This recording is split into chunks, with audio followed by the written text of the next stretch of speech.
Bonjour à tous. Écoutez, c'est Tom qui vous parle. J'ai repris la présentation pour ce deuxième volet en fait des post-mortem. Donc au moment où on enregistre, celui sur les Grizzlies et celui des Hawks sont sortis. Et cette fois-ci, j'ai un nouvel acolyte du coup pour parler de la prochaine équipe qu'il a pu voir au premier tour. Donc c'est Amine. Comment vas-tu, Amine? Écoute, doux réveil ce matin puisque les Nets dont on va parler aujourd'hui seront peut-être pas la seule équipe éliminée par les Sixers en playoff cette saison. Hey! Donc peut-être, je dis bien, il faut vraiment se méfier, mais du coup, ouais, content de parler aussi de ces Nets justement que j'ai bien observé. C'est ça. Donc, on va revenir sur les Nets et comme on l'a fait dans les post-mortem précédents, un axe autour de 5 questions. L'objectif de la saison, la fin de saison, où en est la franchise, quel changement faudra faire à court terme et quelles seront les problématiques de l'intersaison. Donc, pas de pause puisque ça va être un épisode assez dense, court mais dense. Donc, du coup, on commence tout de suite. Alors, Amine, ces Nets, pour toi, est-ce que l'objectif de la saison a été rempli? Alors, c'est une des questions, c'est des équipes pour qui la question est le plus dur à répondre. Mhm. Si on se fie à l'objectif de début de saison, évidemment non.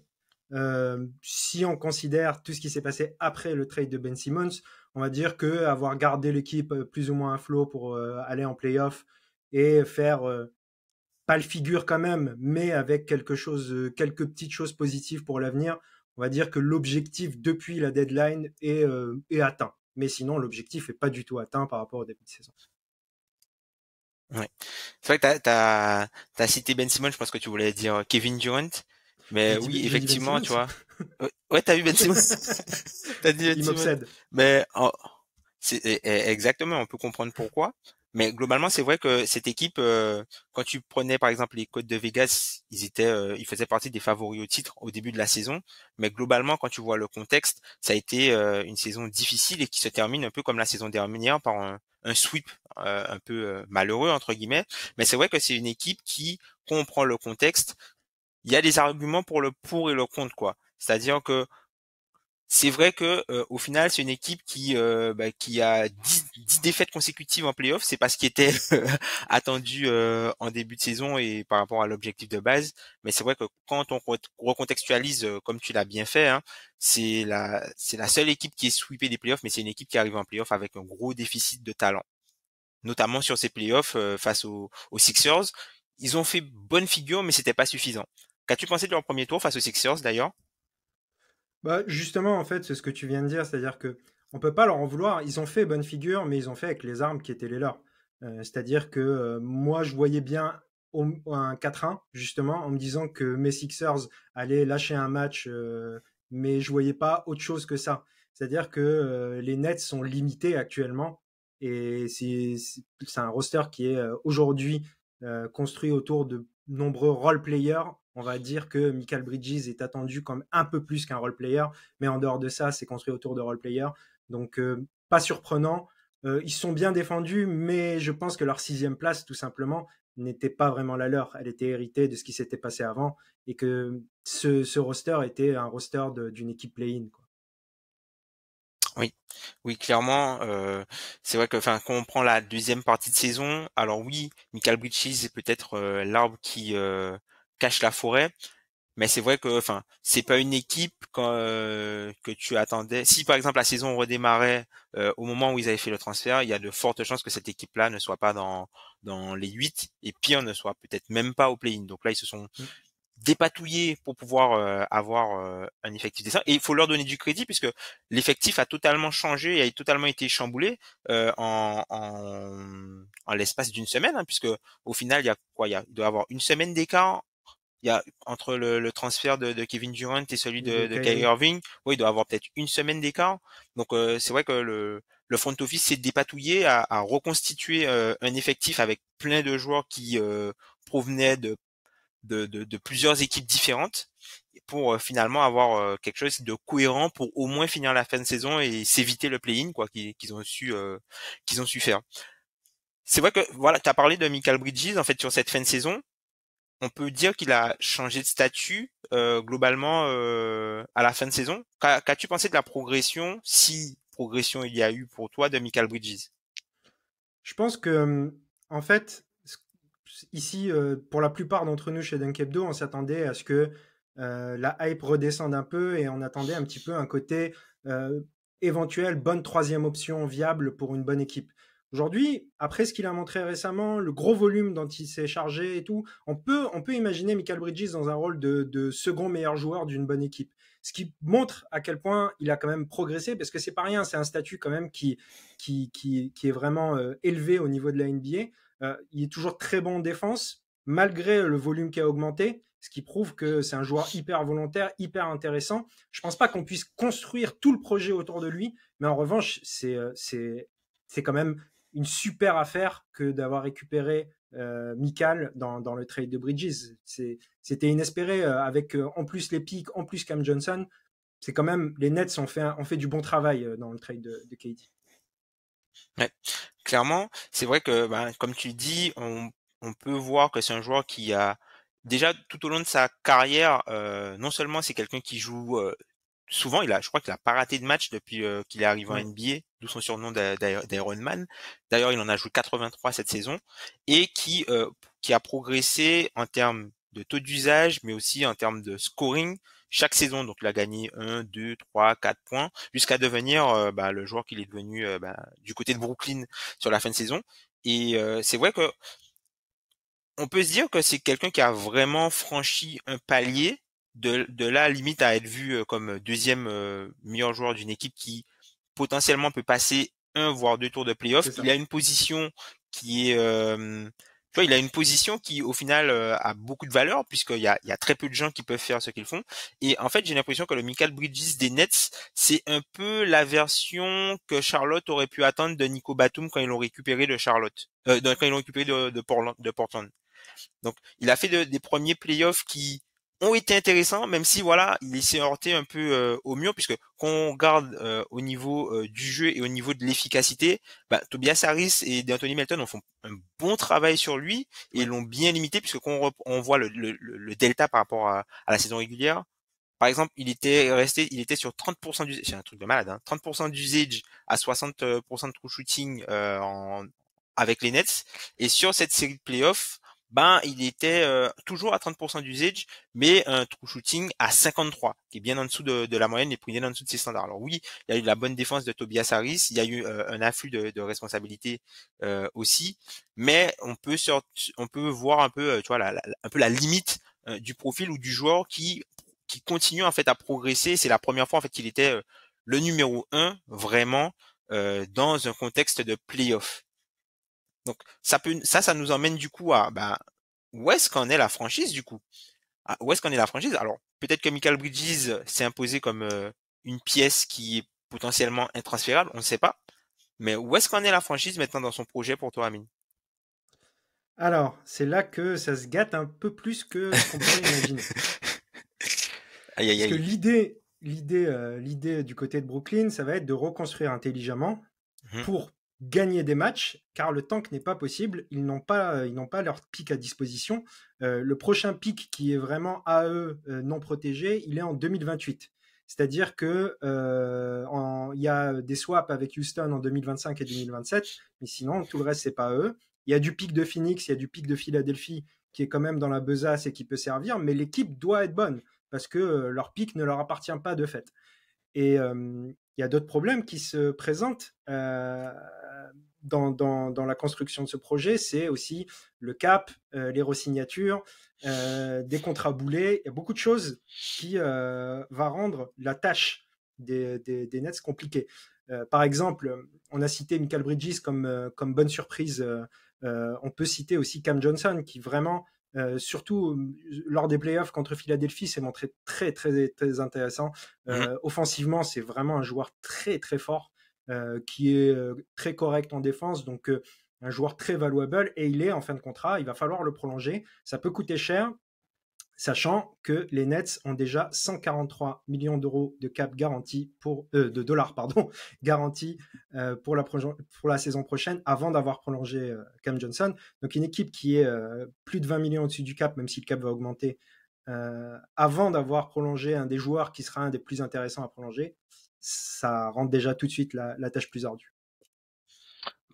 Déjà ça rend la tâche plus ardue, surtout qu'il y a un contrat albatros, on va dire dans les finances de ces Nets en la personne de Ben Simmons. Ben Simmons d'ailleurs qui est plus jeune que Cam Johnson et qui a le même âge que Michael Bridges, c'est toujours assez marrant. Et c'est un peu là, tu vois, dans le côté, comme tu dis, un peu que ça se gâte un peu, c'est dans le sens où les pièces qu'ils ont récupérées sont moins jeunes que tu pourrais espérer en fait, puisque Michael Bridges et voilà, ils sont déjà en milieu de vingtaine et bah en gros les pièces qu'ils ont récupérées pour les joueurs qu'ils ont transférés, bah t'as moins la caution potentielle que tu aurais pu l'avoir et en fait t'as l'impression que en fait ce qui est intéressant en fait dans le projet de l'équipe, je trouve dans le nouveau projet de l'équipe, c'est qu'en fait ils ont transformé de l'incertitude en espoir.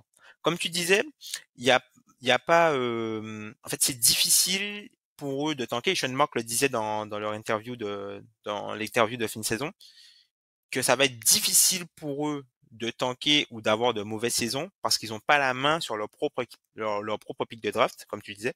Par contre, quand tu regardes les pics qu'ils vont recevoir, ben c'est derrière OKC et les Pels l'équipe qui va recevoir le plus de pics. Donc il y a quand même, tu vois, le côté où non seulement faut pas qu'ils soient mauvais parce que ils ont pas la main sur les pics. Bon, on compte pas les pics swap puisque les pics swap, ça, tu as quand même un pic, c'est juste Oui. que t'as pas la main sur le tien.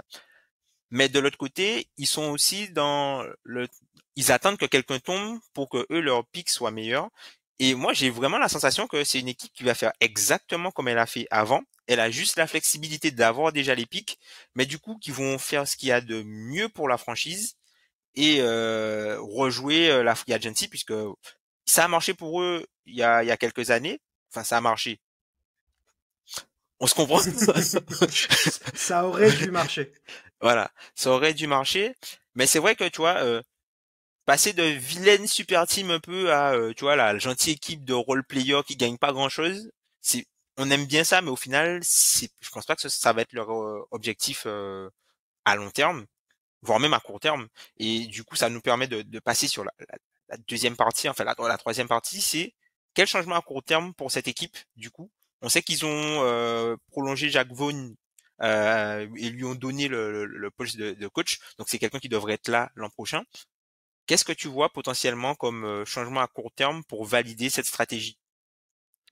Alors déjà, pour rebondir sur Jacques Vaughn, dans un premier temps, c'est un coach qui je croyais pas beaucoup Ouais. et qui a démontré clairement c'est-à-dire que d'abord en prenant la succession de Steve Nash avec Kyrie, avec KD, il a remis cette équipe comme un vrai contender pendant les premiers mois de la saison.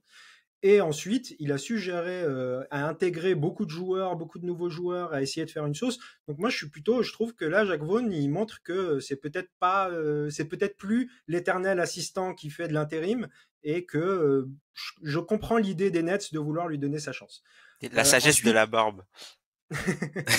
ensuite, je pense que l'objectif prioritaire de ces Nets, s'ils ne veulent pas tank, tout simplement, c'est de récupérer un primary ball handler de qualité parce que Michael Bridges, c'est pas lui qui trouvera toutes les solutions et on a tous les deux, on a tous un avis assez similaire sur Spencer Dinwiddie qui peut éventuellement être gardé en pétard ambulant en sortie de banc, mais si c'est ton primary ball handler, c'est un gros problème, je pense. Donc l'idée, je pense, ça va être de récupérer au moins un ball handler de qualité, ce qui veut dire aussi peut-être devoir sacrifier des assets. Mhm. Et ça peut être un problème. La question qu'on pourrait se poser, c'est est-ce que la progression de Cam Thomas pourrait lui permettre d'avoir un rôle plus important à jouer? C'est une grande question. On sait que c'est pareil, c'est un joueur très fort offensivement, mais est-ce qu'il est valuable aujourd'hui? Aujourd'hui, il n'a pas joué les playoffs et c'est pas pour rien. Et Jacques Vaughn a eu raison de ne pas le faire jouer ses playoffs.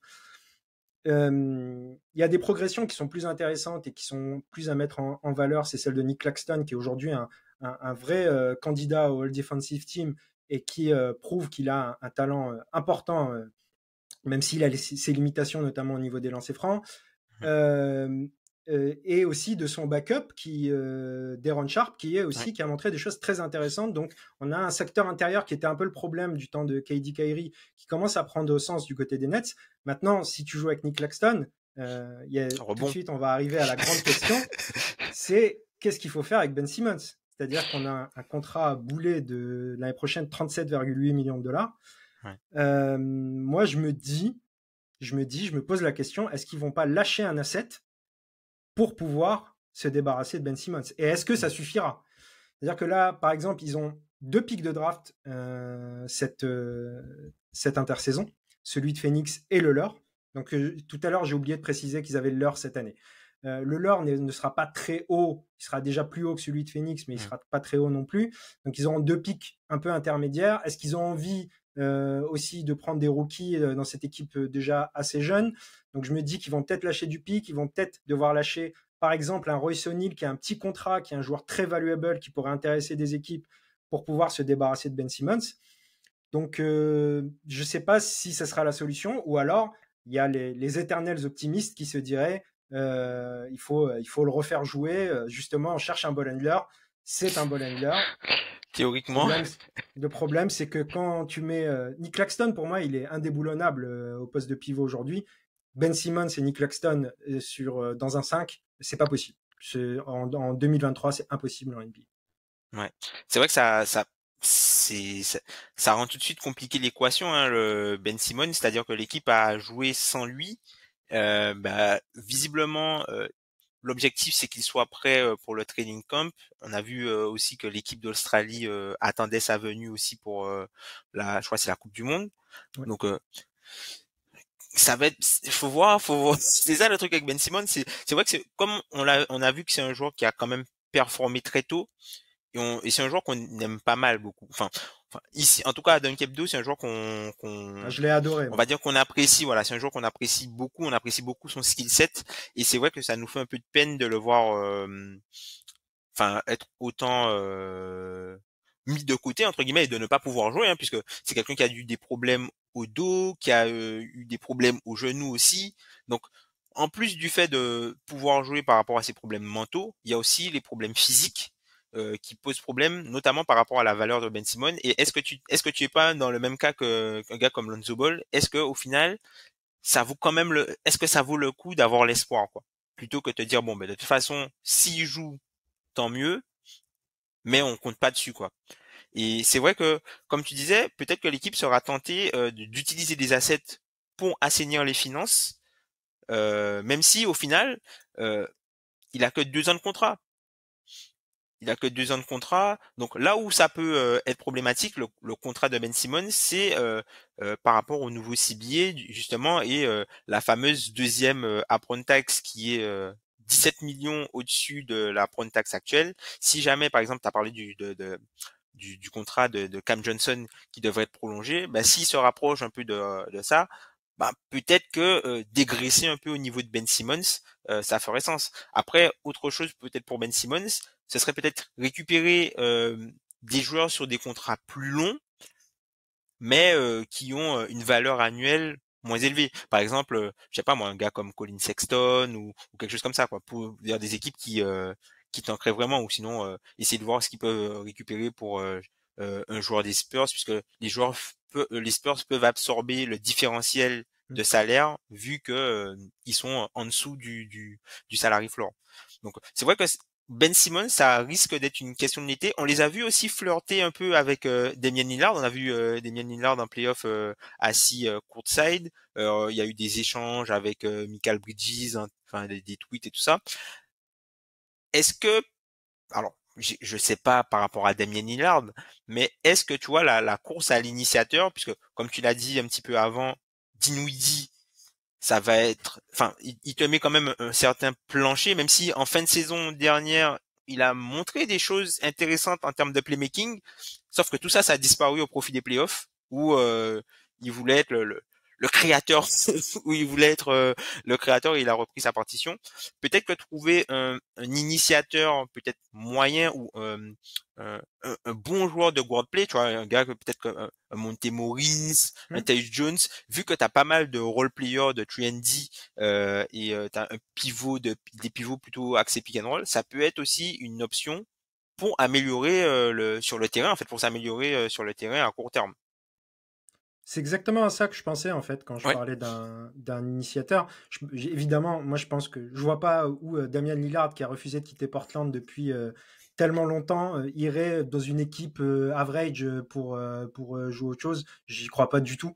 Mais évidemment, donc comme tu l'as dit, un Montemoris, un Tyus Jones, un joueur qui a un forward play, qui va pas forcément prendre énormément de shoot et qui va avoir déjà une meilleure sélection de shoot que Dinwiddie, ce qui est peut-être un de ses plus gros problèmes aussi, et qui va offrir un plancher à cette équipe justement. Ouais, c'est ça, Je c'est pense, ça. je pense qu'avec un ball handler de qualité, un joueur capable d'organiser l'attaque de son équipe, ça sera une équipe à peu près play-in justement.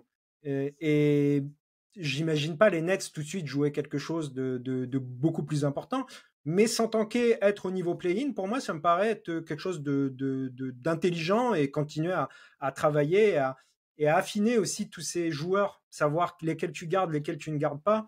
Ça va permettre de travailler sereinement. Et comme tu dis, ça va ressembler un peu, ce qui excite beaucoup certains de la fanbase de Brooklyn, à l'époque avec justement Jarrett Allen, D'Lo, Caris LeVert et compagnie, avec peut-être des joueurs plus intéressants finalement pour construire quelque chose, même s'ils ne sont pas des joueurs principaux. Ce sera peut-être des joueurs plus intéressants.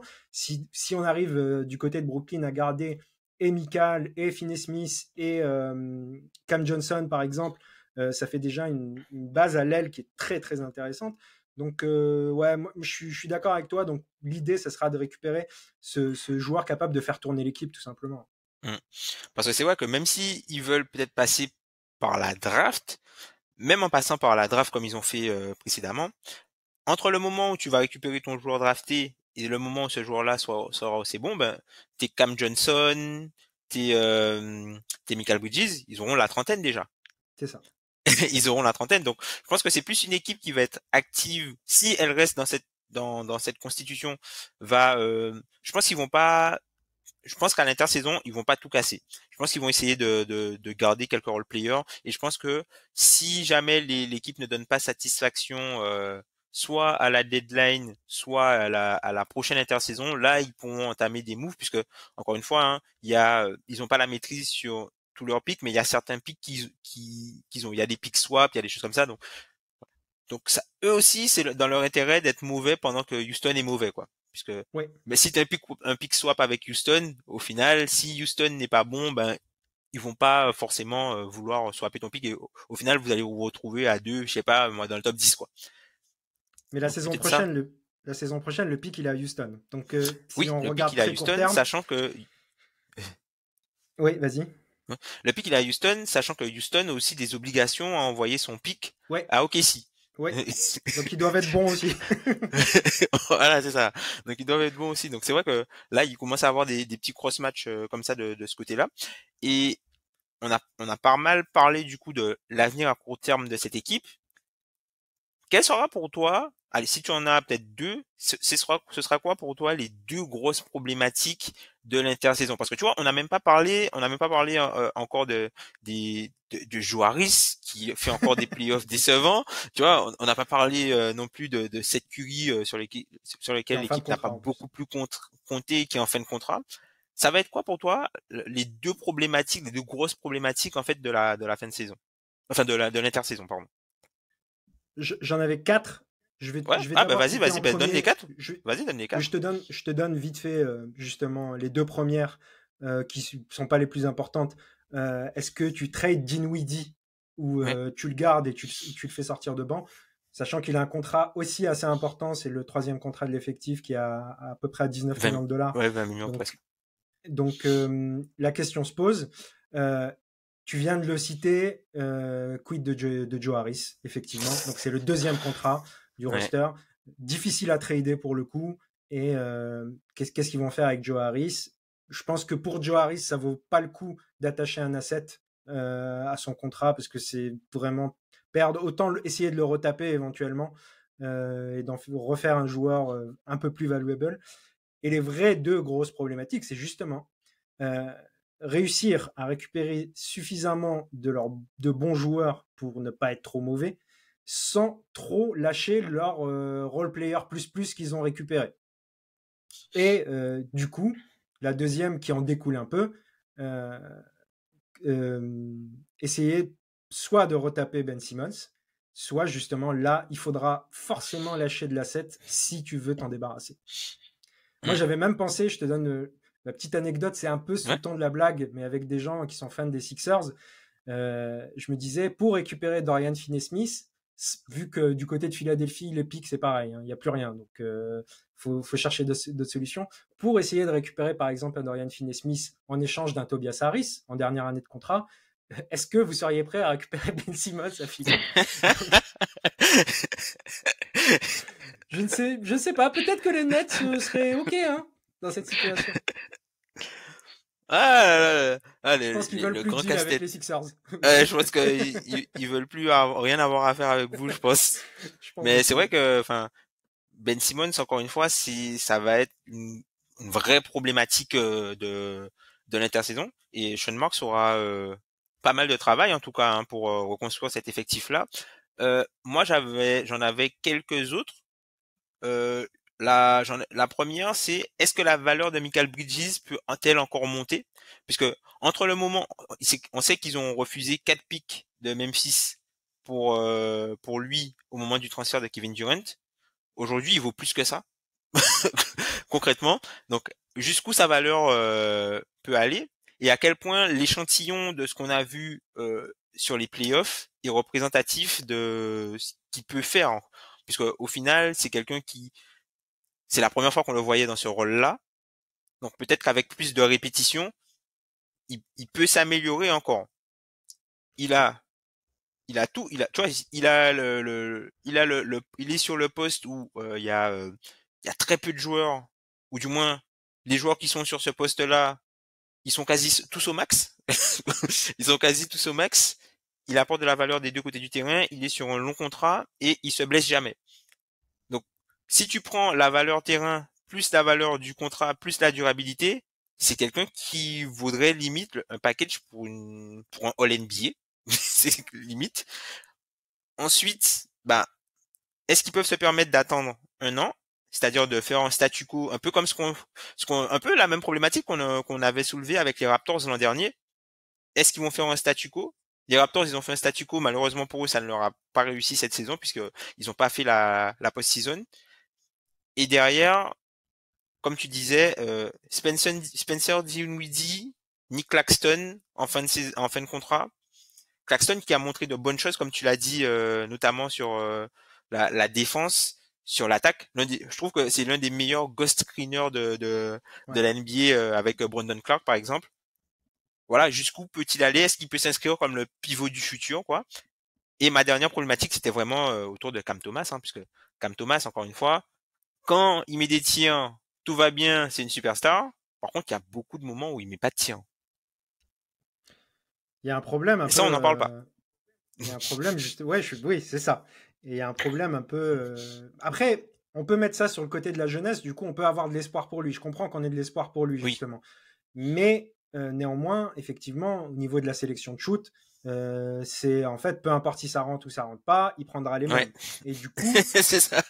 quand ça rentre pas, c'est terrible en fait. C'est-à-dire Mm. qu'un soir, ça peut être limite le meilleur arrière du monde, et un soir, c'est un joueur de G-League et encore, quoi. Ouais. Donc, c'est ça la question qu'il faut se poser. Mais justement, est-ce que ce sera pas un des beaux paris? On est sur un joueur qui a encore un contrat, c'est des team options sur 2 ans, un peu comme Deron Oui. Sharp d'ailleurs, qui coûte pas grand-chose parce que c'est une fin de premier tour. Franchement, ça se tente. Et puis, je trouve que Jacques Vaughn, si on est encore sur Jacques Vaughn a très bien géré un peu la situation Cam Thomas.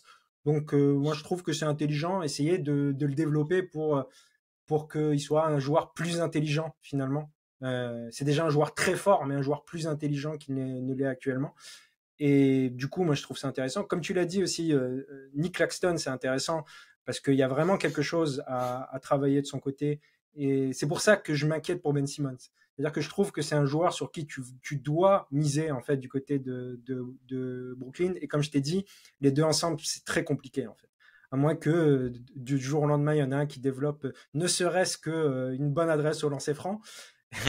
Mais pour l'instant, c'est complexe. Et, et voilà.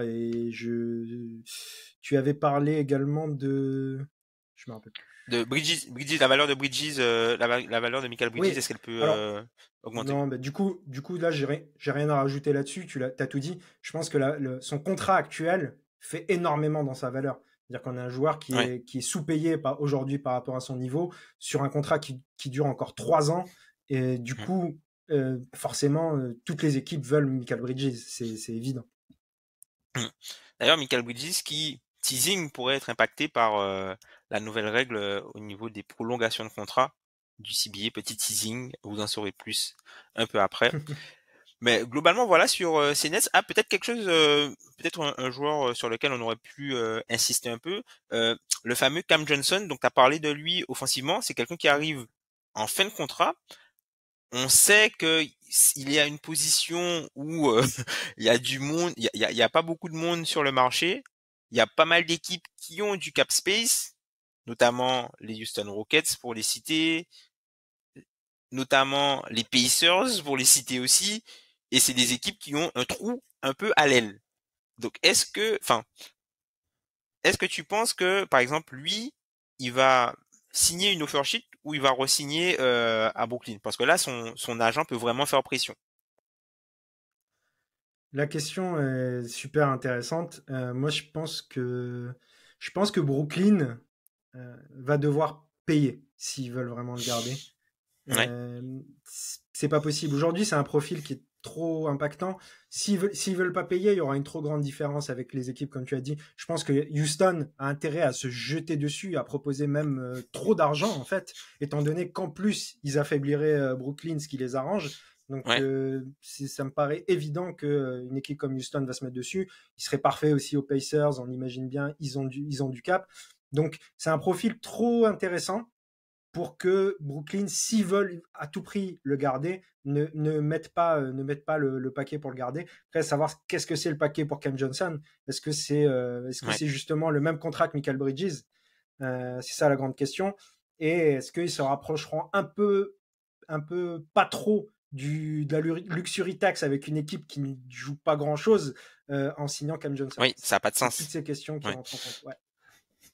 Ça a pas de sens d'être de jouer si peu et d'être au niveau de la luxury tax. Et du coup, bon, la dernière question que j'ai pour toi sur cet épisode. Alors, j'ai été un peu fouillé dans ce qui se disait au niveau de la fanbase des Nets, alors que ce soit en France ou même aux États-Unis. Et j'ai vu une théorie comme quoi certains fans aimeraient proposer Michael Bridges à Houston en l'échange, par exemple, de joueurs comme Tari Uzon et de récupérer leur pick pour eux leur permettre de tanker. Qu'est-ce qu'on en pense? Qu'est-ce qu'on en pense de ça? Ça, on est aux plus grandes heures des Sixers du process, hein, là. J'avais pensé un peu, je me disais avec cette histoire, j'avais pas fait une théorie aussi importante, mais je me suis dit avec cette histoire de triangulation Ouais. Brooklyn, Houston, OKC, il pourrait y avoir des histoires à se récupérer ses propres pics qu'on a envoyés avant, ce genre de choses. J'ai pensé. Moi, je suis Houston, je le fais pas, Ouais. surtout. C'est surtout ça en fait le problème, quoi qu'il arrive. Donc voilà. Bah, c'est good. Bah, en tout cas, voilà, nous ce qu'on avait à dire sur ces nets. Est-ce que tu voulais rajouter peut-être un petit mot, quelque chose, il y a quelque chose peut-être qu'on n'a pas abordé? Je crois pas, non. Je pense qu'on a été Tout est bon. complet, hein. Bah du coup, c'est comme ça que se termine cette preview. N'hésitez pas à commenter, que ce soit sur YouTube, sur Twitter, à nous écouter sur toutes les plateformes d'écoute, que ce soit Podcast Addict, SoundCloud, pardon, euh, Spotify, YouTube aussi, mais puisqu'on on se développe de plus en plus sur YouTube. Et si vous voulez interagir avec nous, n'hésitez pas à interagir sur Twitter ou même via mail, hein. Alors, vous pouvez au compte sur Twitter au @dunkebdo ou sinon, je crois que c'est Biggie Sauce Biggie underscore sauce. Voilà, big underscore, pardon, sauce, et moi, Tom-Feller. Donc, n'hésitez pas. Voici ce post-mortem des Nets est terminé, et puis on se revoit pour un prochain dans quelques temps. Salut Amine, merci. Salut Tom, salut à tous, ciao.